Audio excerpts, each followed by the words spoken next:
columna y baluarte de la verdad, edificando con sana doctrina a la Iglesia de Cristo.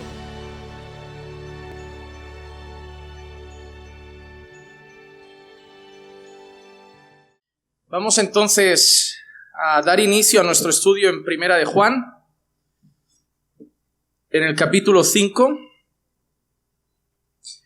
Y en el día de hoy quiero compartir un mensaje que he titulado Nuestra fe vence al mundo. Nuestra fe vence al mundo. Primera de Juan, capítulo 5, y los versículos 4 y 5, dice así la palabra del Señor. Porque todo lo que es nacido de Dios vence al mundo, y esta es la victoria que ha vencido al mundo, nuestra fe. ¿Y quién es el que vence al mundo, sino el que cree que Jesús es el Hijo de Dios? Vamos a orar. Padre, te damos gracias por tu palabra, que es perfecta, que un día más, Señor, pone nuestros ojos en Cristo, y un día más nos recuerda que no hay esperanza de salvación ni victoria en este mundo más allá de la que podemos alcanzar poniendo nuestra fe y confianza en nuestro Señor y Salvador Jesucristo. Gracias por haber enviado a tu Hijo a morir por nuestros pecados.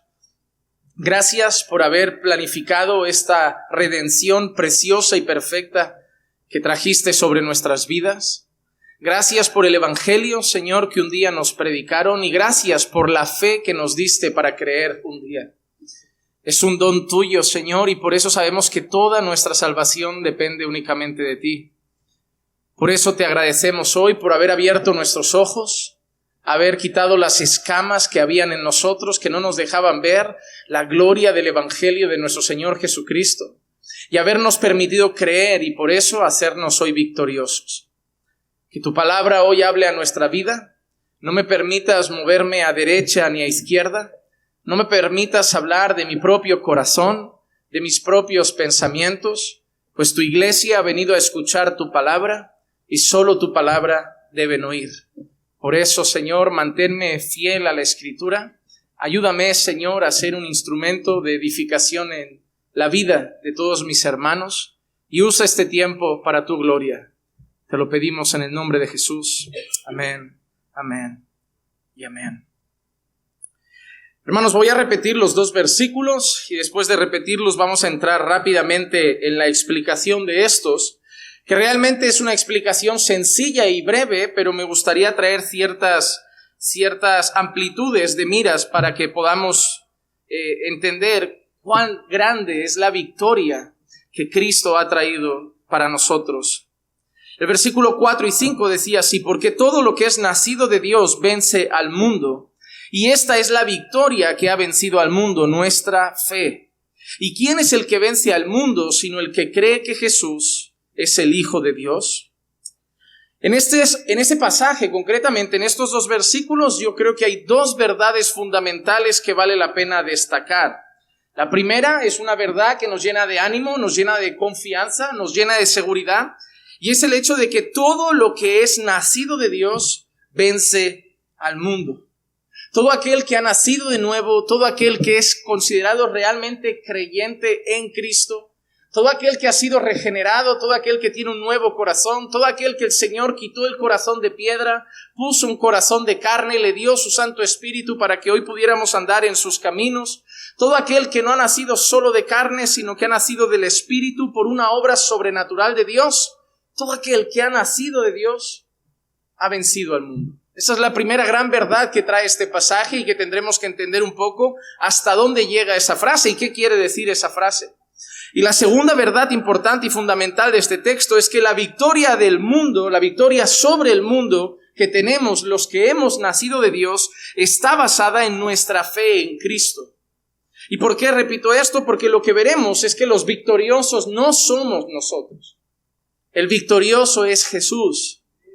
Nosotros solamente hemos vencido porque nuestra fe está en el vencedor. Es como aquel que apuesta en un combate de boxeo y apuesta por el ganador. Él gana, pero él no ganó el combate. Simplemente él tiene la repercusión de la victoria de otro. En este sentido, nosotros también somos los vencedores, pero no somos los que hemos peleado la batalla. Nosotros no hemos vencido a la muerte.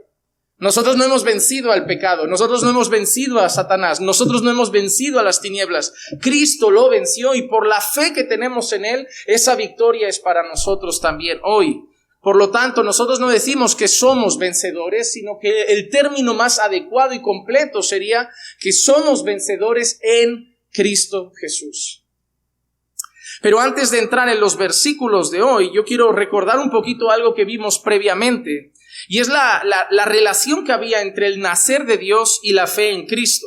En Primera de Juan, el capítulo 5, y el primer versículo de este capítulo en el que estamos ahora, decía así: todo aquel que cree que Jesús es el Cristo es nacido de Dios, y todo aquel que ama al Padre, ama al que ha nacido de Él. En este versículo había dos cosas relacionadas. En primer lugar, el nuevo nacimiento y la fe en Cristo. Todo aquel que es nacido de Dios, todo aquel que ha nacido de nuevo, todo aquel que ha sido regenerado por el Espíritu Santo de Dios, tiene la fe puesta en Cristo Jesús, nuestro Señor. Y por otro lado, otra verdad que contenía este versículo es que todo aquel que ama al Padre, todo aquel que realmente ama a Dios, automáticamente ama a la iglesia, ama al que ha nacido de Él. Esa expresión, ama al que ha nacido de Él, abarca solamente a los creyentes. El mundo no ha nacido de Dios. Nosotros debemos empezar a separar conceptos. Hay que saber qué es una criatura de Dios y qué es un hijo de Dios. Una de las frases más polémicas que dijo en su momento el Papa de Roma, el que actualmente es el Papa de Roma, es que todas las criaturas son hijos de Dios, que todos los hombres son hijos de Dios. Y eso es una completa herejía. Eso suena bien, porque así quien sea, de cualquier colectivo, de cualquier pensamiento, de cualquier ideología, es considerado un hijo de Dios. Y hermano, la realidad es esta: Dios no va a mandar a ningún hijo al infierno. Si yo afirmo que todos son hijos de Dios, Dios va a pasar la eternidad en gloria con sus hijos. Y por lo tanto, si yo declaro que toda la creación son hijos de Dios, todo ser humano creado es un hijo de Dios, por lo tanto estoy anulando completamente la condenación eterna y declarando que todo el mundo es salvo. Y eso es universalismo. Pero esa no es la realidad. Porque cuando nosotros leemos, por ejemplo, el apóstol Juan decía que el que practica el pecado es del diablo. Jesús mismo en una ocasión, hablando con los fariseos, les dice esta frase: vosotros sois de vuestro padre el diablo. Y la Biblia es clara cuando afirma que no todos son hijos de Dios, sino que aquel que ha creído en Él, aquel que ha puesto la fe en Él, aquel que ha creído que Jesús es el Cristo, que Jesús es el Hijo de Dios, a esos que han creído en Él, en el Señor Jesucristo, les ha dado potestad de ser hechos hijos de Dios. Toda la creación es creación de Dios. Otra cosa, todo ser humano creado está creado a imagen y semejanza de Dios. El pecado lo ha destrozado, el pecado ha distorsionado esa imagen, pero por eso tenemos que tratar a todo ser humano con dignidad, con honra y con respeto. No debemos humillar a las personas, no debemos maltratar a las personas, no debemos hacer mal a las personas, no debemos desear mal a las personas, no porque son hijos de Dios, pero porque son creación de Dios, hechos a su imagen y semejanza.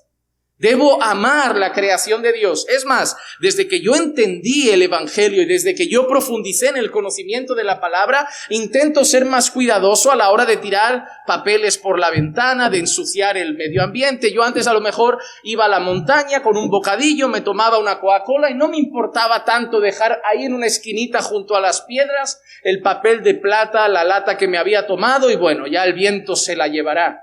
Pero desde que entendí que Dios había hecho algo perfecto y ese sentir de despreciar la naturaleza, despreciar la creación, era propio de mi ser pecaminoso y que yo lo que tenía que entender es que Dios lo había hecho perfecto y que si realmente me daba igual ensuciarlo era por mi corazón marcado por el pecado, porque ahí donde el hombre llega, ensucia, destruye Desde que entendí esas cosas, empecé a valorar más la creación de Dios, pero es curioso, no solo la humana, sino en todos los niveles. No me he vuelto un ecologista y no me he vuelto obsesionado con separar cada botella de la lata del papel, pero reconozco que intento tratar la creación con cierto respeto, no por ella misma, sino por su creador. Intento valorar a aquel que lo creó todo perfecto y no quiero contribuir, como hemos hecho los seres humanos caídos y pecadores, en la destrucción de algo que Dios hizo hermoso. Hermanos, cuando yo veo esos documentales donde veo esas cataratas, esas selvas, esos ríos, donde no han llegado los hombres, donde no llegan los coches, cuando en el pasado tuve la oportunidad de ir a alguna cala en algún lugar donde me decían, mira, para llegar a esa cala hay que aparcar como a 30, 40 minutos y solo se puede ir a pie, y ves esas playas, ese agua, pero ahora cuando vamos al agua de Barcelona, al agua de Gavà, hay una compresa flotando, pañales ahí, hay suciedad, hay un yogur, hay una lata, ¿no? Lo que nos quedan son peces, pero lo hemos hecho nosotros. Entonces, cuando yo analizo, hermano, cuando empiezas a ver las cosas con los ojos de Dios, ya no ves el mundo de la misma manera. Empiezas a ver cómo el pecado del hombre ha alcanzado cada granito de arena de esta creación, y ahí es cuando entiendes más, como Pablo a los romanos dice, que la creación gime. La creación sufre y gime aguardando la manifestación de los hijos de Dios. ¿A qué se refiere eso? El gran día. Porque, hermano, no solo nosotros recibiremos un cuerpo glorificado, sino que la tierra también será restaurada, cielos nuevos y tierra nueva, y viviremos nuevamente en ese paraíso que el pecado destrozó. Pero hay una clara diferencia entre creación de Dios e hijos de Dios. Los seres humanos son creación de Dios, hechos a su imagen y semejanza, pero solo los que han nacido de nuevo y tienen su fe puesta en Cristo Jesús como Señor y Salvador, solo a ellos les ha dado la potestad de ser llamados hijos de Dios. Hay una estrecha relación entre ser un hijo de Dios, el nuevo nacimiento y la fe en Cristo. Entonces, nuestro texto de hoy nos ha dicho que todo el que ha nacido de Dios, todos los que han nacido de nuevo, tú y yo, hermanos, si tú eres creyente, si has puesto tu fe en Cristo, si eres nueva criatura en Cristo Jesús, tú y yo tenemos aquí una gran noticia. Hemos vencido al mundo. Todo el que ha nacido de Dios vence al mundo. Pero ojo, no pensemos que la palabra mundo aquí es la sociedad. Esta palabra mundo no se refiere a la sociedad. Esto no significa que tenemos una guerra contra las personas que no son creyentes, contra todos los que nos rodean que no son creyentes. Cuando Juan en otra ocasión dice, no améis el mundo ni las cosas que están en el mundo, nosotros explicábamos que esa palabra mundo, la traducción más cercana y fiel sería mundanismo. Es decir, todo ese sistema de valores y principios mundanos contrarios a Dios. Todo ese sistema que abraza el pecado, que ama el pecado, que se regocija en el pecado, que da la espalda a Dios. Ese sistema que odia a Dios, ese sistema que le da la espalda a su ley, que le da la espalda a sus mandamientos. Esos herederos de Caín, enemistados con Dios. Esos herederos del pecado que cada día abrazan más y más la inmoralidad, la lascivia y todas esas cosas. Ese es el mundo que hemos vencido. Lo que Juan está diciendo es que todos los nacidos de Dios, todos los hijos de Dios, hemos vencido el mundanismo. Lo que Juan está diciendo es que ya no somos esclavos del pecado, que ya no estamos atados a este sistema. ¿Tú no te das cuenta que tú y yo éramos parte de este mundo que ahora miramos y lo vemos como una completa locura? Hoy estaba comiendo en un lugar con mi esposa y da la casualidad, yo no lo entiendo, hemos ido a comer a una franquicia mexicana y yo pensaba, pues no sé, alguna música, pondrán música, espero que pongan bajita, pero si ponen algo será algo típico del país, ¿no? Para darle ambiente. Y yo no sé si era Satanás, el cocinero, pero claro, mis grupos del pasado no eran mexicanos, pero me gustaban, no sé, los Red Hot Chili Peppers, me gustaba Linkin Park, me gustaba grupos de estos tipos de Evanescence, para gente deprimida, gente que se sumerge en la oscuridad y las tinieblas. Y cuando he llegado allí, encima nos hemos sentado sin mirar al lado de un altavoz y toda la comida, y yo le decía a Cristian, se me iba el recuerdo, me recordaba las canciones. Y yo hay un momento que le he dicho, yo no sé cómo podía estar 4 o 5 horas disfrutando de esto. Yo no sé cómo podía estar 4 o 5 horas escuchando Linkin Park a todo volumen y saltando y echando así la tarde en un ambiente de bar cerrado. Me estaba taladrando. Analizaba algunas frases de las letras y decía, ¿cómo podía yo cantar estas cosas? Cuando yo veo el mundo del que nos sacó el Señor y veo que ahora me da tristeza lo que miro, me da pena lo que miro, me da rechazo lo que miro, ya no soy de ese lugar. Ahí me doy cuenta que ya no estoy esclavizado, pero me doy cuenta que sí lo estaba. ¿Cómo puede ser? Y esa es la pregunta que yo me hago siempre. ¿Cómo puede ser que yo amara ese ambiente? Que yo amara esas cosas. Cuando yo veo por la calle y veo un grupo de hombres mirando a unas muchachas saliendo del instituto mal vestidas y lo miran con esos ojos de codicia, a mí ahora me da pena, me da repudio. Me da incluso un cierto asco. Pero yo pienso, ¿cómo puede ser? Yo hubiera girado la cara en el pasado, sin ningún tipo de problema, sin ningún tipo de temor. Además sacaría pecho como hombre diciendo, no, mira, incluso diría algo y haría algún comentario. Y eso es lo que Juan quiere decir. Los que hemos nacido de Dios, los que hemos nacido de nuevo, los que hemos puesto nuestra fe en el Señor Jesucristo, ya no somos esclavos de ese sistema contrario a Dios. Hermanos, hay 2 tipos de personas en la iglesia. Están los lobos enjaulados. ¿Quiénes son los lobos enjaulados? Los lobos enjaulados son esas personas, o llámale cabras enjauladas, que no han dejado de ser cabras, que no son ovejas, pero se han metido en una jaula que se llama religión. Cumplen normas, pero les cuesta horrores. Son infelices y miran el mundo pensando, cualquier día regreso, porque en el fondo piensan, allí estaré mejor.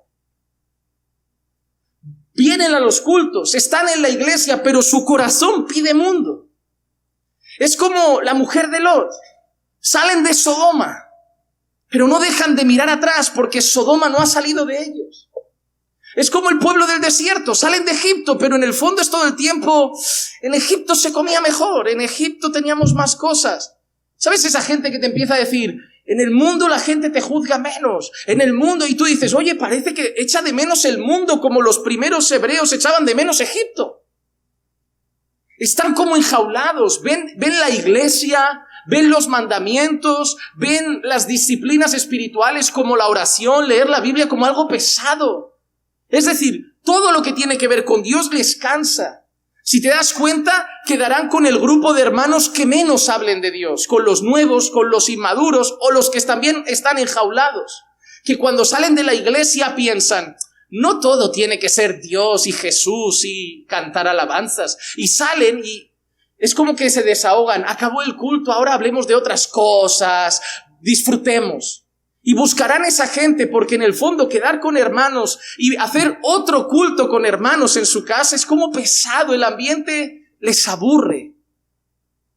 Vas a encontrarte personas que van a congregar contigo y verás que les aburre todo lo que tiene que ver con Dios. Estas son las personas que yo llamo cabras enjauladas, que a las que les abrieras un poco la jaula de la religión, saldrían corriendo. Pero la oveja del Señor es la que está en un pasto comiendo y delante, sin ninguna valla, sin ninguna verja, tiene el mundo delante, pero prefiere el pasto del Señor. El que sabe, oye, nadie me pone una pistola en la cabeza, yo puedo ahora salir y hacer todo, pero no quiero. Como aquel joven que una vez un señor que estaba hablando con Paul Washer y no sabía si era creyente, no sabía si había nacido de nuevo, y la prueba que hizo Paul Washer con él fue la siguiente, y es curiosa. Le dijo, ¿tú conoces la discoteca más mundana que hay en la ciudad? Y él, bueno, sí, del pasado, pues, sí, donde hayan más mujeres. La peor música, la bebida más barata, el ambiente más cargado. Sí, dice, pues mira, vamos a hacer una cosa. Tú ves allí esta noche. vete con todo. Ve con mujeres, bebe, baila, hazlo todo en esa discoteca y al día siguiente me cuentas cómo te has sentido. Y el chico le dijo, no, pero yo no puedo hacer eso. Y él le dijo que sí, hombre, pruébalo y depende cómo te sientas allí. Me dices y ahí vamos viendo lo que Dios ha hecho en ti. Y dijo, que no puedo. Dijo, pero que sí, que yo te doy permiso, ves y hazlo y así probamos. Si Dios está haciendo algo contigo, me dice, pero que yo no quiero ir ahí. Pero ¿por qué no si te estoy dando permiso? Porque eso no agrada a Dios. Dijo, no, ya has nacido de nuevo. Estoy abriendo la puerta para hacerlo. Cualquiera diría, vale, venga, lo pruebo y te cuento. Pero tú no quieres, no es que te lo estén prohibiendo, es que no quieres, porque piensas en la gloria de Dios y en que ya comas o bebas o hagas cualquier otra cosa, lo quieres hacer para la gloria de Dios. Tu cabeza piensa, eso no edifica, eso no glorifica, no pinto nada allí. No se trata de poder, se trata de darle la gloria a Dios. Hermano, hay muchas cosas en este mundo que vas a poder hacer, pero no vas a hacer, no porque no puedas, sino porque no glorifican a Dios. No veas, la fe no se trata de un gran no puedo. Se trata de un o le da la gloria o no le da la gloria. Y harás lo que le dé la gloria. Entonces lo primero que vemos aquí es esto. Todo el que ha nacido de Dios vence al mundanismo. Ha sido libre del pecado. Y dice, y esta es la victoria que ha vencido al mundo, nuestra fe. ¿Por qué? El versículo 5. ¿Quién es el que vence al mundo, el mundanismo, sino el que cree que Jesús es el Hijo de Dios? Nuestra fe en Cristo nos ha hecho ser libres del pecado, ser libres del mundanismo, ser libres de las tinieblas.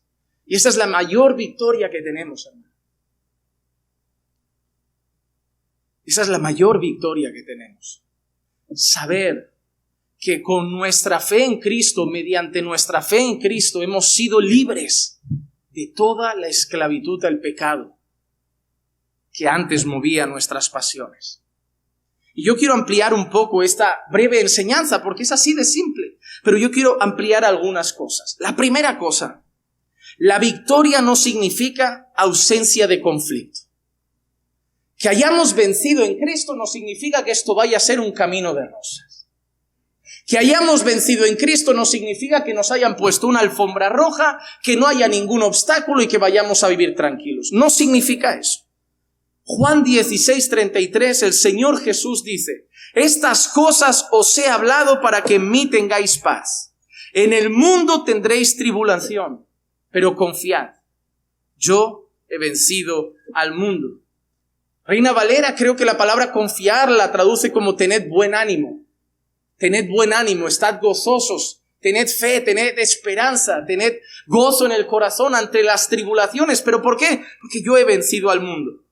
Pero mira las verdades que contiene este maravilloso versículo. Estas cosas os he hablado para que en mí tengáis paz. ¿Qué es lo que Jesús quiere que tengamos en los momentos de tribulación? Paz. Esto que os digo tiene un propósito. Que tengáis en mí paz. Que tengáis en mí paz. No paz en fuera, no paz en la ausencia de problemas, no paz en la ausencia de dificultades, porque automáticamente dice, en el mundo tendréis o tenéis tribulación. En algunas traducciones usa la palabra aflicción. Jesús dice, en el mundo vas a tener aflicciones. ¿Dónde entra aquí el evangelio triunfalista de la prosperidad? ¿Dónde entra aquí el evangelio que dice que ninguna enfermedad va a llegar sobre ti? Que ningún problema va a llegar sobre ti. Que ningún problema económico va a llegar porque eres hija del dueño del oro y la plata. ¿Dónde entra eso en esta gran verdad? En el mundo vais a tener aflicción. Ya, pero somos los hijos del dueño y la plata. Del dueño del oro y la plata. Ya, pero vais a tener aflicción. ¿Pero por qué? Yo la tuve. Y si sois mis discípulos, lo mismo que a mí me han hecho, os van a hacer a vosotros. Si a mí me odiaron, os van a odiar. Si a mí me escupieron, nos van a escupir. Si a mí me rechazaron, nos van a rechazar. Si a mí no me quisieron, nos van a querer. Y si a mí me crucificaron con vosotros, algunos incluso moriréis también. Pero tened buen ánimo. En medio de todo eso, el Señor Jesús dice, tened buen ánimo. Tened paz en mí. Pero ¿cómo entonces podemos tener paz? El mensaje de este mundo es que para que tengas paz tienes que acabar con las tribulaciones. Evita esa relación que tiene problemas y aflicciones y tendrás paz. Evita ese ambiente que tiene aflicciones y tendrás paz. Evita esa iglesia donde tienes aflicciones y tendrás paz. Evita ese trabajo donde tienes aflicciones y tendrás paz. ¿Cuánta gente te dice, pastor, ¿hasta cuánto tengo que soportar en mi trabajo que se burlen de mi fe o que hablen del Señor o que los compañeros de trabajo me den la espalda? ¿No ves? Automáticamente, cuando hay aflicción, buscamos escape. Porque así nos enseñó el mundo. Mamá, en el colegio se meten conmigo, cambio de colegio. Mamá, en el equipo de fútbol se meten conmigo, lo apunto a baloncesto. En esta panadería la camarera me trató medio mal, me busco otra cafetería. Ahora en este supermercado hoy la cajera no me miró con buen ojo, ahora compro en el otro. En el momento que tenemos la más mínima aflicción, automáticamente nuestro corazón, que está viciado a sentirse bien, busca salidas. Y Jesús no nos ha dicho que salgamos corriendo. El Señor Jesús nos ha dicho que tengamos buen ánimo y que tengamos paz. ¿Por qué? Por dos cosas. La primera, porque Él anunció que la aflicción es parte de nuestra vida. En el mundo tendréis aflicción. Jesús no lo ha dicho una vez. Aquí lo dice así. Pero Jesús lo ha dicho muchas veces. Si a mí me persiguieron, a vosotros también. Si a mí me aborrecieron, a vosotros también. Porque no se os ha dado solamente el creer en Él, sino también el sufrir por Él. El discípulo no puede ser mayor que su maestro. Todo lo que a mí me han hecho, a vosotros os lo harán. Así que la primera gran verdad es que en el mundo vais a tener aflicción. Pero hay otra gran verdad. Yo he vencido. Yo he vencido. ¿Y qué significa eso? Que en medio de todas las aflicciones, el Señor Jesús ha traído una victoria. Una victoria gloriosa. ¿Y sabes cuál es? Que todo eso es temporal y pasajero.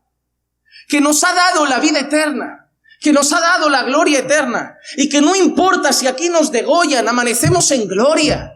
Y que no importa si nos queman, como no sé, quizá a Policarpo, despertaremos en gloria. Que Dios nos conceda la fe, el gozo y el coraje de los mártires que estuvieron ardiendo en el fuego y eran capaces de mirar a los que los quemaban diciendo, ¿crees que tengo miedo de este fuego que va a durar un par de horas? Y me va a llevar con mi Señor. Más miedo deberías tener tú, porque el fuego que te espera es uno que no se apaga. Debemos tener la fe de esos hombres que con una espada en el cuello en el Coliseo les decían, niega a Jesús y vivirás. Y ellos solo podían responder, ¿cómo puedo negar yo al que tanto hizo por mí? Aunque me costara la vida, la muerte para mí es ganancia. ¿Cómo debemos llegar a tener esa fe y ese coraje de ese Pablo que le dijeron, el dueño de este cinto, el Señor nos muestra que allí donde va a tener cadenas y prisiones. Va a tener problemas y aflicciones. Y dice que el texto dice que rogaban a Pablo con lágrimas en los ojos para que Pablo no fuera. Pero Pablo, con el corazón de un siervo enamorado del Señor y de las almas, dijo, no estoy dispuesto solamente a sufrir por Cristo, sino a morir por Él. Esos hombres habían entendido que tendrían tribulación, pero que Jesús había vencido. Esos hombres habrían entendido que cualquier tribulación leve y pasajera no se compara al peso de la gloria venidera que nos espera. No te angusties, hermano, por las aflicciones temporales, vanas, mínimas. Mira la eternidad y todo lo que te duele hoy te parecerá una gota en un mar de gloria que nos han regalado. Pero estás demasiado enfocado con el presente y con esta vida. Tienes los ojos demasiado puestos en la tierra. Eleva tu mirada al cielo donde está Cristo a la diestra del Padre y encontrarás gozo y consuelo en medio de la aflicción. Porque la aflicción estará, pero Él que está arriba venció. Yo no te puedo decir que si oras se irá el problema.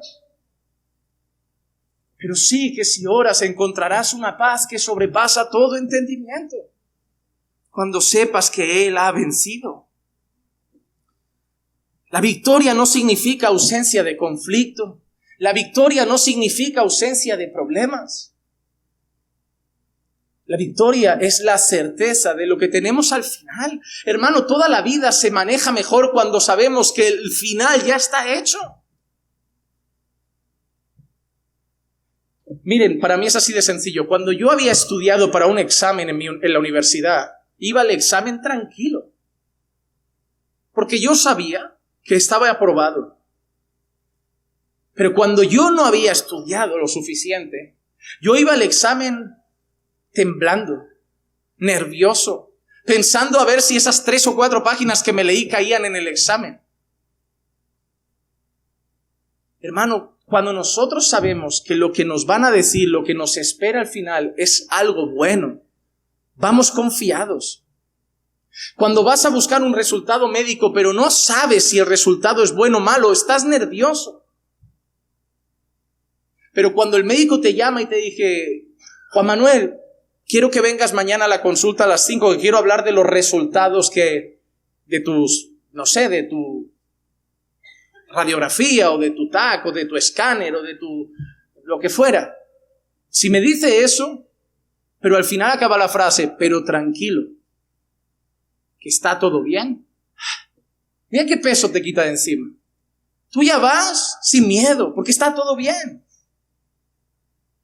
Es como si yo llamo ahora y digo, no sé, Wesley, cuando acabe el culto, por favor, ve al despacho urgente que tengo que hablar contigo. Si digo eso, Wesley puede estar el resto del culto como, ¿qué habré hecho? ¿He dicho algo? ¿Habré hecho algo?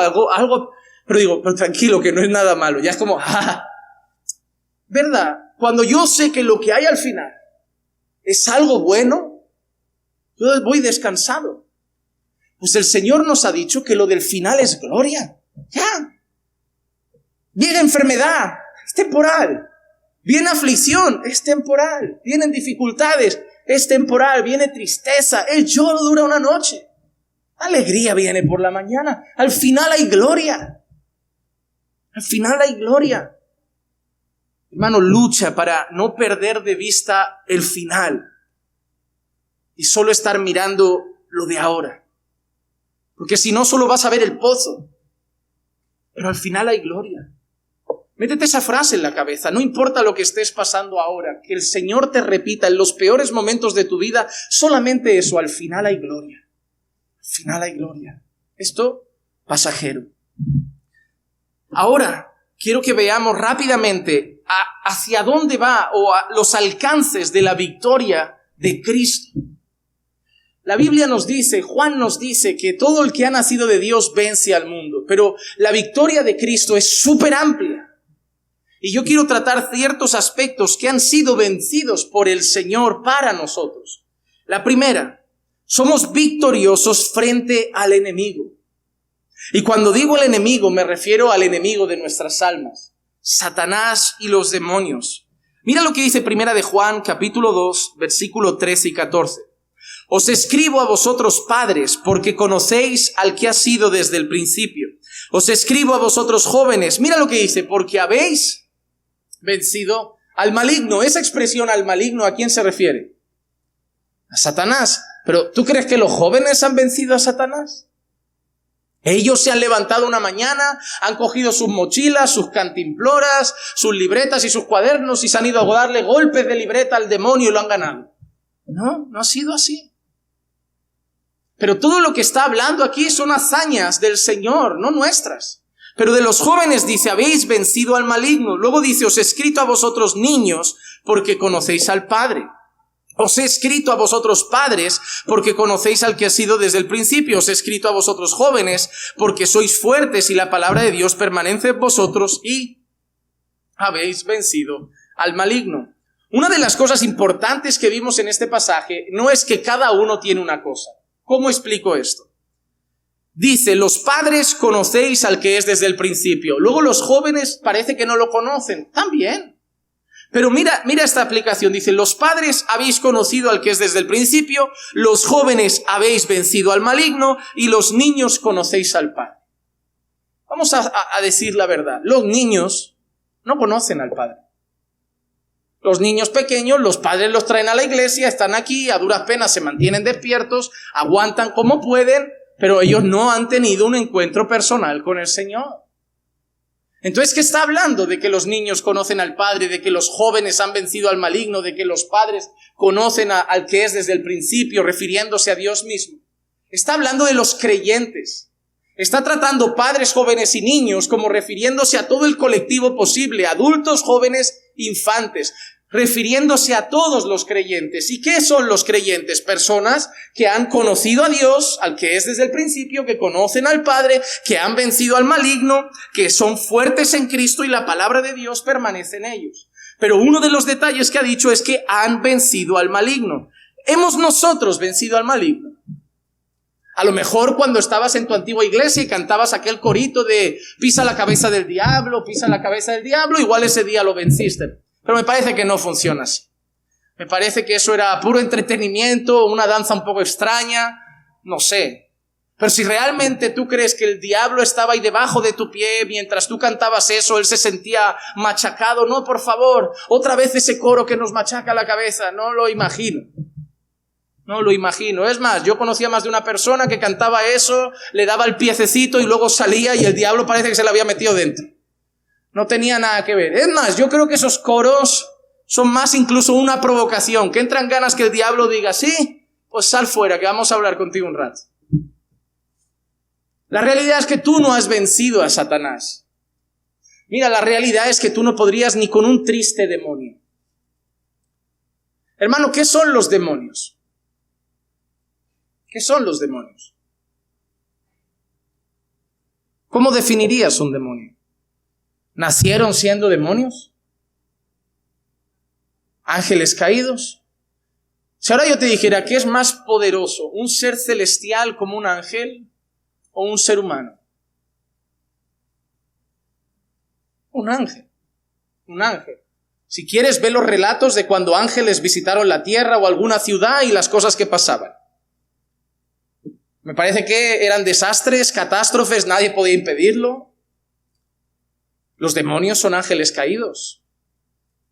¿Por qué no acaban con nosotros? ¿Por qué a veces cuando oramos salen? ¿Por qué Satanás no puede tocarnos, como dice la palabra? Aquel que es de Dios, el maligno, no lo toca. No es por nosotros. No es por nuestra fuerza. No es porque gritamos mucho cuando oramos o porque hemos encontrado la palabra mágica de yo te reprendo. Los demonios no nos tienen miedo a nosotros. Satanás no nos teme.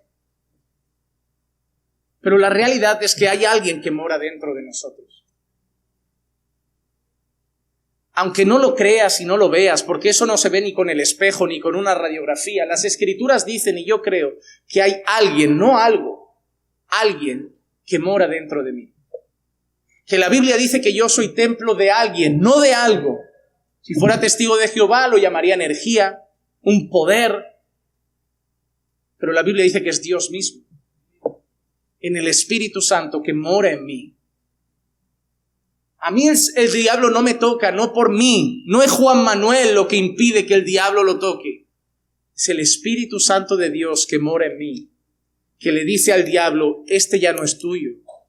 Este tiene otro padre. Este tiene otro dueño. Y el dueño de este, el padre de este, el señor de este, a él sí le temes. Porque cuando él andaba por las ciudades, los demonios salían a decir, ¿por qué vienes a perturbarnos? Porque los demonios que no pudieron echar fuera a sus apóstoles, él llegó y en un momento le obedecieron.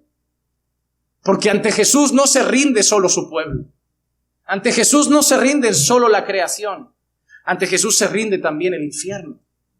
Y cuando Él habla, el infierno obedece. Es más, a veces el infierno es más obediente a Dios que nosotros. Porque cuando Dios le dijo a Satanás, toca aquí en Job, pero no toques esto, Satanás no se pasó ni un milímetro. Cuando Dios le dijo, ahora puedes tocar aquí, pero no toques esto, Satanás no se pasó ni un milímetro. Pero ¿cuántas veces Dios nos dice, no te pases de aquí y nosotros cruzamos la raya? Te voy a decir una frase que resulta un tanto ofensiva, pero tú y yo a veces somos peores que los demonios. Porque a veces los demonios hacen más caso a Dios que nosotros. Hermano, eso debería ser para nosotros, no motivo de vergüenza, pero sí motivo de pena. Es decir, si el infierno se rinde ante él, ¿cuánto no me debería rendir yo, que he sido redimido por la preciosa sangre del Hijo de Dios? Hemos vencido al maligno, no por nuestras fuerzas ni méritos, no por nuestras oraciones y ayunos. Hemos vencido al maligno porque Cristo, nuestro Señor, ha vencido por nosotros. Y cuando el maligno nos ve a nosotros, ya no nos ve a nosotros, ve la sangre de Cristo que nos ha redimido, que nos ha comprado y que le dice, ya no son tuyos, estos son míos. Estos ya no los tocas. Ahí fuera haces lo que quieres. Ahí fuera, si quieres, manipulas. Si quieres, seduces. Si quieres, metes los demonios dentro de quien quieras. Pero estos son míos, sellados con el Espíritu Santo de Dios. Que por favor esta verdad te lleve a descansar y no caigas en ese misticismo de algunas iglesias evangélicas que aun sabiendo esto, o deberían saberlo, ven al demonio en su casa. Pastor, ¿qué hago? Siento esto, siento aquello. Y hay gente encima que en vez de decirle, nada, no tienes que temer, le dice, tienes que ayunar porque tu casa esto, porque... Y tú dices, tienes que confiar.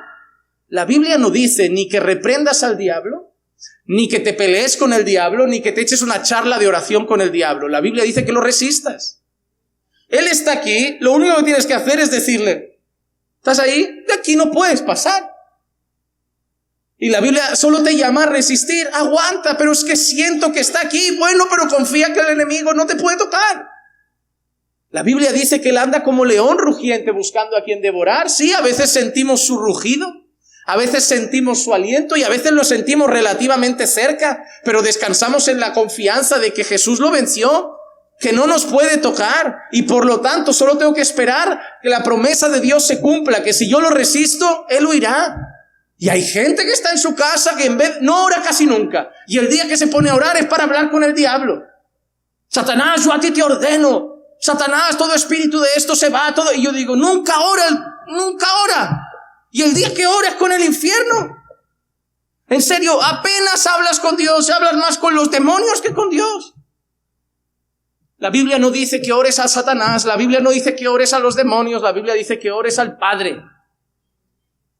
No temas a los demonios. Ahora si hay un endemoniado es otra cosa. Hermano, yo acepto que podamos sentir la opresión del enemigo en algunos momentos. Pero no es el estilo de vida del creyente vivir oprimidos.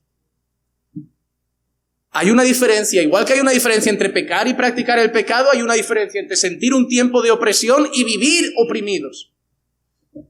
¿Qué hace Dios en tu vida? La primera cosa que debemos saber es que Cristo ha vencido al maligno y por lo tanto somos victoriosos en eso. Segunda victoria que nos trajo el Señor, somos victoriosos frente a los anticristos. Primera de Juan 4:4. Hijos míos, vosotros sois de Dios y los habéis vencido. Hablando de los anticristos, no de los demonios, no de Satanás. En este caso está hablando de los anticristos, que eran esos falsos maestros, falsos profetas. Dice, porque mayor es el que está en vosotros que el que está en el mundo. Mira lo que ha dicho. Vosotros sois de Dios y los habéis vencido. Porque mayor es el que está en vosotros que el que está en el mundo. Los anticristos seducen al mundo, engañan al mundo, engatusan al mundo, pero a vosotros no. ¿Por qué a vosotros no os engañan? Porque mayor es el que está en vosotros. El que está en vosotros es el Espíritu de Dios, el Espíritu de verdad, el que os guiará en toda la verdad y no os dejará ser engañados. La Biblia avisaba de que esos falsos profetas y maestros seducirían a muchos, engañarían a muchos, incluso dice, llegando a engañar, si aún fuera posible, a los escogidos. Pero a ellos no es posible. ¿Por qué? Porque el Espíritu de verdad está en nosotros y nos guía en toda la verdad. Por eso, aunque pasemos años, y hemos pasado años, quizá en el error de anticristos, en el error de falsos maestros, en el error de falsos profetas, un día Dios nos sacó del error. Nos guió por su Santo Espíritu a la verdad. Así que Jesús ha vencido a Satanás y por lo tanto somos victoriosos frente al enemigo. Cristo es mayor que los anticristos y por lo tanto no somos engañados por ellos. No somos seducidos por ellos. Hermano, yo tengo una gran confianza una cosa, esto no significa que nuestra teología va a ser perfecta. Pastor, ¿significa que estamos en toda la verdad? No. El contexto del apóstol Juan en esa carta es la verdad fundamental sobre la persona y obra de Jesucristo. Juan no está tratando ahí temas secundarios, porque Juan tenía la mayor batalla de todas de la época, que era el gnosticismo. El gnosticismo era un movimiento que mezclaba filosofía griega y oriental y que consideraba que Dios había iluminado a algunas personas, concediéndoles la verdad, y que solo había una manera de adquirir salvación, que era a través de esa verdad, a través de ese conocimiento. Ellos consideraban que la materia era mala, que la carne, el cuerpo era malo, y que solo se llegaba a la salvación a través de despojarse de la materia y conocer la verdad que Dios había revelado a algunos entes particulares. Por eso Juan trata temas como el que dice que Jesús no ha venido en carne no es de Dios. Porque los gnósticos decían que jamás podía haber venido Dios en carne porque la materia es mala.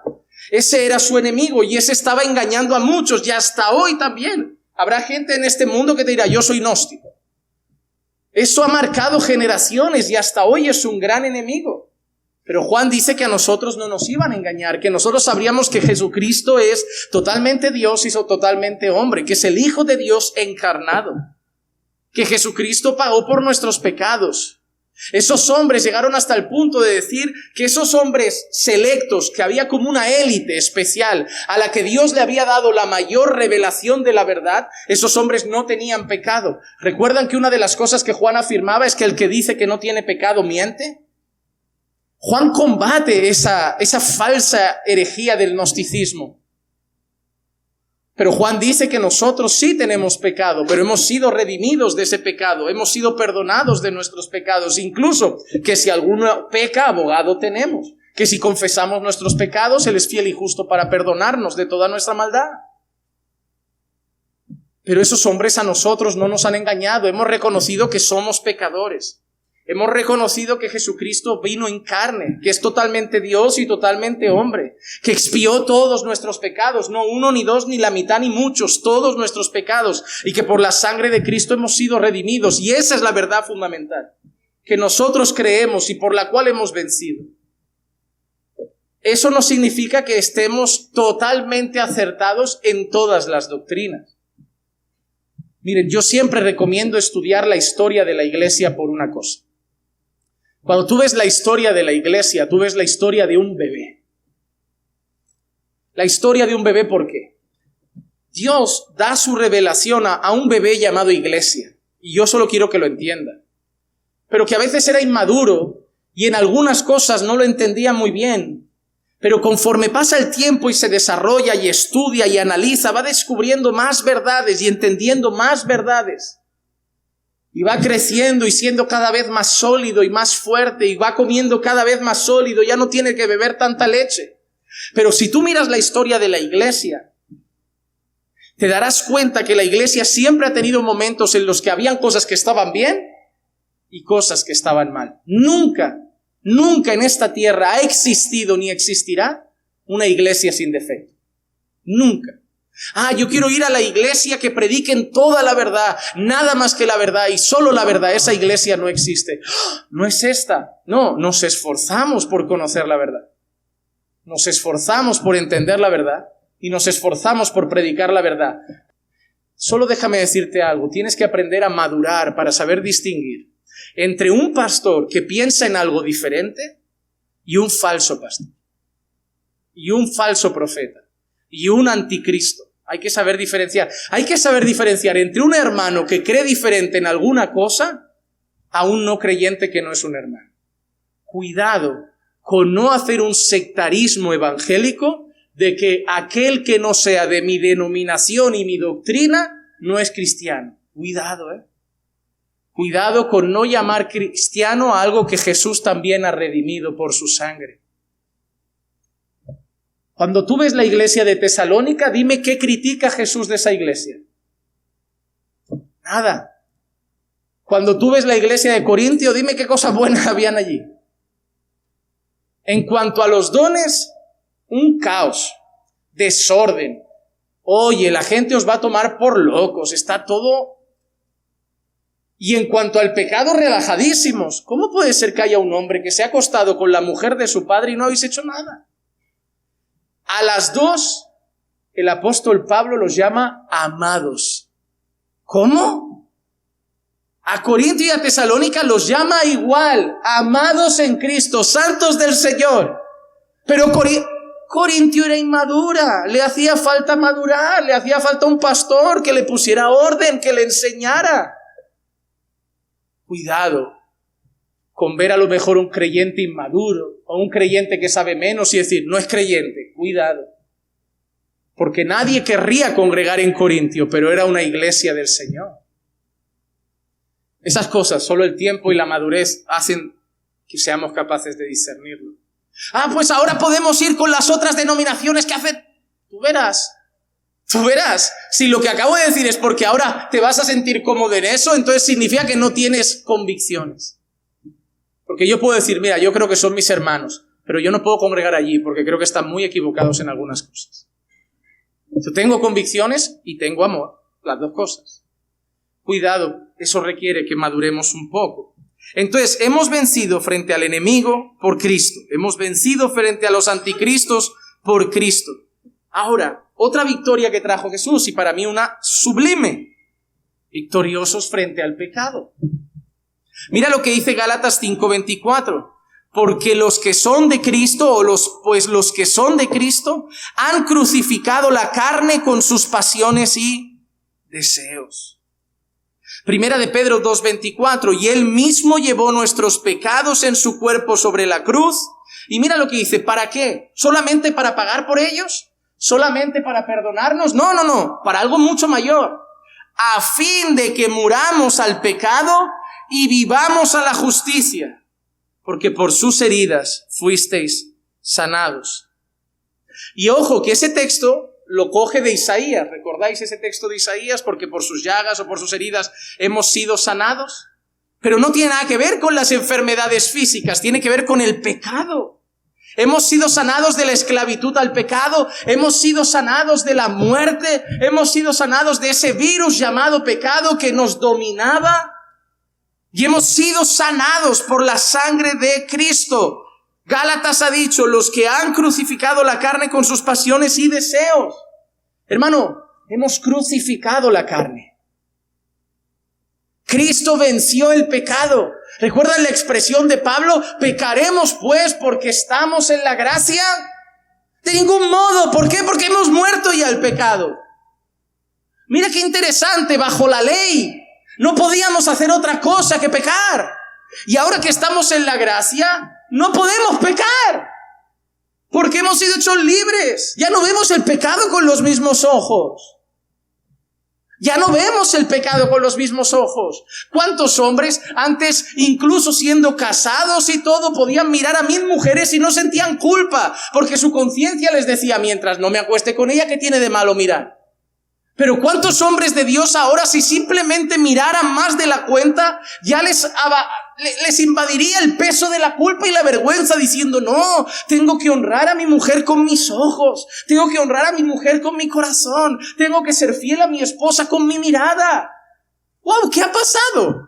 Que hemos crucificado la carne, que ya no somos esclavos de nuestras pasiones y deseos. Lo que ha pasado es que ya no ves el pecado como lo veías antes, ahora ves el pecado como lo ve Dios. ¿Cómo vemos ahora la homosexualidad? Si nosotros le habláramos a la gente ahora si saliéramos a ese parque y simplemente expusiéramos públicamente cómo analizamos nosotros la homosexualidad, ¿qué pasaría en ese parque? ¿Qué iba a pasar en ese parque? Si predicas el evangelio, se lo iban a tomar mejor que si hablas simplemente de lo que ves en la homosexualidad. Que la Biblia dice que Dios los entregó a pasiones vergonzosas, que la Biblia dice que no es natural, que la Biblia dice que es pecado, que la Biblia dice que se irán al infierno. ¿Tú sabes cómo tendríamos que correr? Dejamos atrás a Usain Bolt. ¿Pero por qué? Si antes a lo mejor A mí, con mis 17 años, me venía un amigo y me decía, mira, Juan Manuel, te tengo que contar algo. Soy gay. Y yo, ¿y qué? ¿Qué tiene de malo? ¿Qué tiene de malo? Yo era así. Yo era así, y seguramente muchos de vosotros también.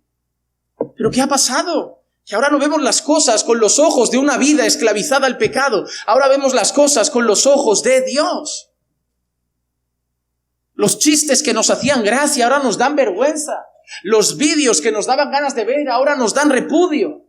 Los valores que ahora teníamos han cambiado. Lo que pensamos del matrimonio ha cambiado. Lo que pensamos del placer ha cambiado. Lo que pensamos del sexo ha cambiado. Lo que pensamos del alcohol ha cambiado. De los vicios ha cambiado. Del tabaco ha cambiado. Porque empezamos a tener la mente de Dios por los valores de Dios. Y eso es buena señal, porque ya no amamos lo que amamos lo que Dios ama y aborrecemos lo que Dios aborrece. Para el mundo, homófobos, intolerantes, antiguos, retrógrados, bíblicos. Porque hemos crucificado la carne.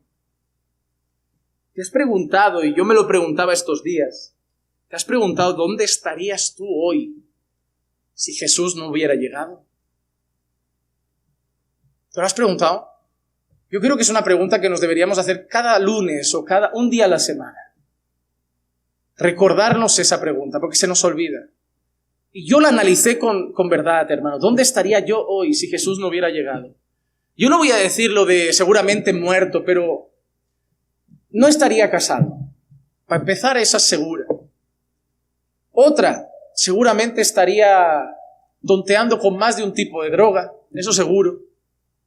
Seguramente, a pesar de mis 34 años, seguiría echando varias noches en los bares y emborrachándome y viviendo una vida temeraria, conduciendo borracho. Seguramente seguiría con esa vida. Creo que posiblemente seguiría en casa de mis padres, viviendo a mesa puesta mientras me gasto todo en mis deseos y pasiones. Pero Cristo vino. Cristo vino y trajo victoria sobre el enemigo, sobre los anticristos, pero sobre todo sobre esa vida de pecado que yo amaba. No soy perfecto, tú tampoco lo eres. Tenemos luchas, porque todavía queda un poco de carne aquí, ¿verdad?, que hace una guerra difícil. Pero si no fuéramos creyentes, no había guerra con esta carne, porque nos daría igual lo que nos pidiera. Pero la realidad es que es una guerra porque no queremos que gane. Y buscamos a Cristo porque el mismo que nos hizo libres en la cruz es el mismo que nos puede hacer libres en cada tentación que pasemos en este tiempo. Y la última victoria que quiero mencionar es la que todo el mundo tiene miedo, la que nadie en este mundo quiere que llegue, la que cuando se empieza a acercar la gente se deprime, se angustia, sufre, llora, la muerte.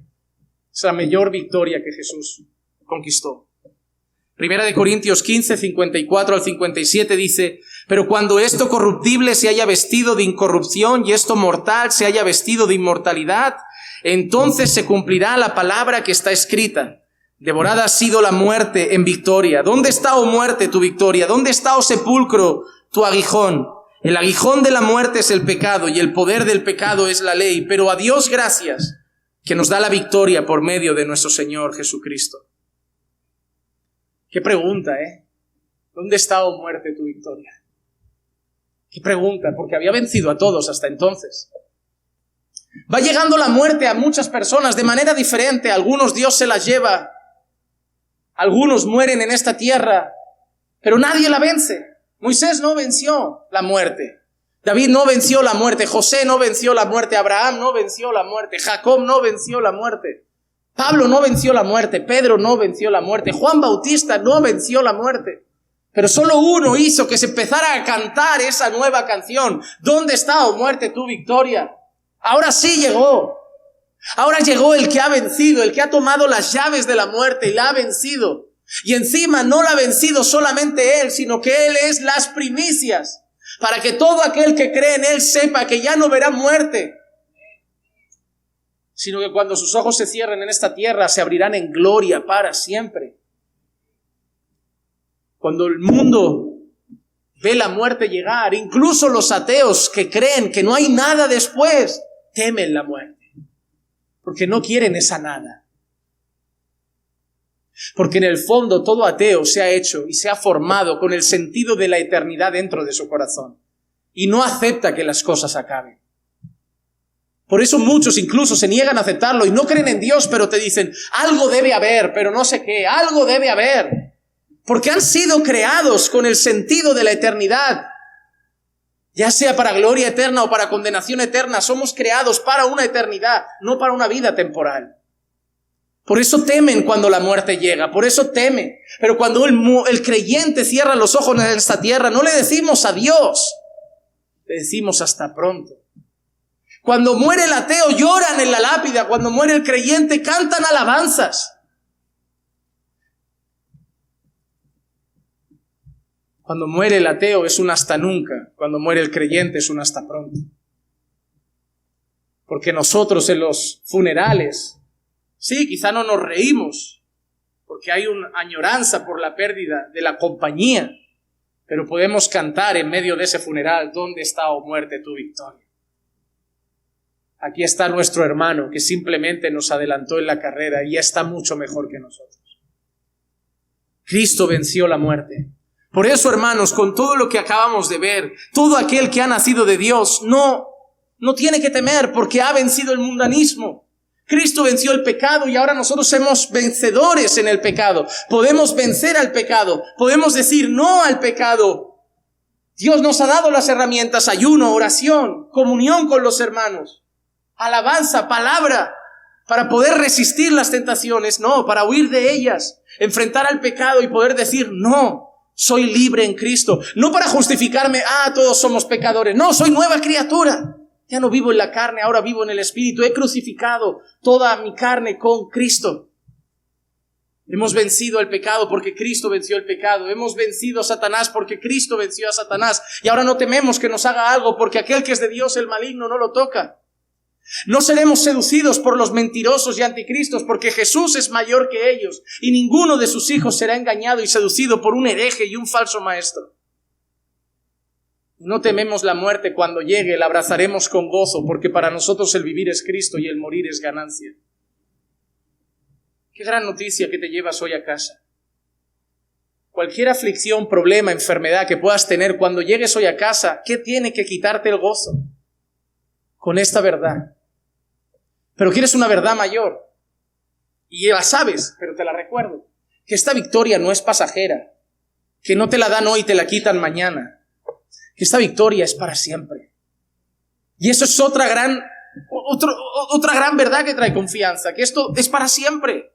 Romanos 8, 37 al 39, pero en todas estas cosas somos más que vencedores por medio de aquel que nos amó, porque estoy convencido de que ni la muerte, ni la vida, ni ángeles, ni principados, ni lo presente, ni lo porvenir, ni los poderes, ni lo alto, ni lo profundo, ni ninguna otra cosa creada nos podrá separar del amor de Dios que es en Cristo Jesús, Señor nuestro. Y si nada nos puede separar del amor de Dios que es en Cristo Jesús, si nada nos puede separar de Dios, si nada nos puede separar de Cristo, y en Cristo hay victoria, nada nos puede separar de ser más que vencedores en Cristo Jesús.